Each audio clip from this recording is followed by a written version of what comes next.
day, sir.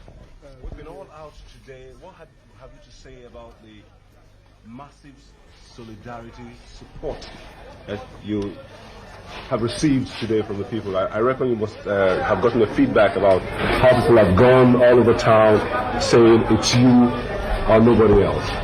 Well, it is very gratifying. I've always known that the events of the last few weeks have, in fact, enabled people to make up their mind a lot more firmly. In fact, it has increased tremendously the public support that I have in the country. Nigerians are ready for democracy. Nigeria have elected their president, and Nigerians are not prepared to go for another election. The truth of the matter is that you do not have two sunrises in one day. Even in Africa, the sun rises only once a day, and that is the way it is.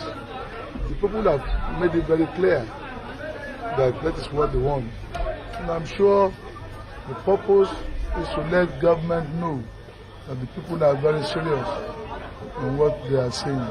Do you have any fears that some members of the SDP might give in to the new political arrangement that is being proposed? There's nothing like that. You see, given to what? What do they give in to? There's nothing to give in to. The election was pronounced fair, free, fair and peaceful by the international observers and by the government-owned observers themselves. So what is there to give in to? As a matter of fact, they do not see any reason to prolong the democratic process anymore. And the SDP as a party is very clear. The executive committee made it very clear last week. The meeting in Benin too has made it very, very clear, really doubly clear, that there's no question of the party going back. To go back is to tell the Nigerian people that we are not a serious party. We are a very serious party. There are, we understand, a few officers who are not happy about the result of the election. But a few officers cannot be more important than the generality of Nigerian people.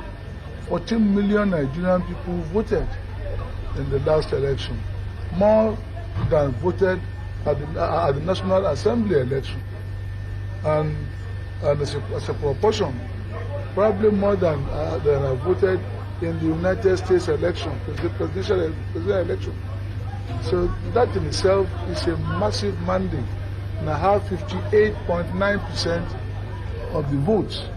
I won in 20 states, and I won the 1/3 of the votes in 28 out of 30 states, and at the Federal Capital Territory of Abuja. There's nothing else. Do you think the president will backpedal? Well, it's not a matter of backpedaling. It's a matter of a misunderstanding. He was not accurately informed. For example, there were talks about bribes there were allegations of bribery to NEC. I've already said anybody with proof of that allegation should go to court. Bribery of an electoral officer, of a public officer, is an offense. It's really a felony under the law of Nigeria. The matter should be taken to a criminal court. And secondly, there were allegations that the turnout was low. That has been debunked. There were more voters during the presidential election than during the National Assembly elections. So that is not true either. There were allegations that the judiciary is being put into jeopardy or into ridicule. We were able to prove that neither of the two candidates went before any court. It was an illegal organization supposedly being sponsored by the government itself that took matters to court.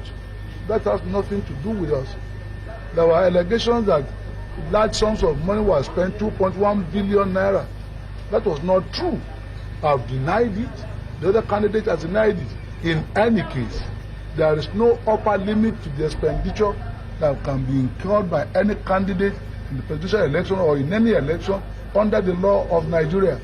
All these are just trumped up charges, excuses as it were, not reasons. What message do you have, as the last question, to your teeming supporters across the country? That there is plenty of hope, that there's no doubt at all that the president and the military government will leave office on the 27th of August. And there might be need to meet and discuss some details. And I'm always ready and willing to discuss details. This is not a civilian versus military situation.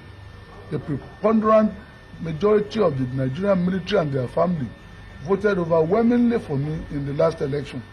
So there was no question of the military. There are quite a few, just a few officers who probably are unhappy about the changes. We will give them all the assurances they need. There is room for every Nigerian, especially the top officers who have been trained at tremendous cost to the taxpayers of Nigeria. The list of people which people have alleged have been prepared by me for dismissal or retirement is not true. I have no such list.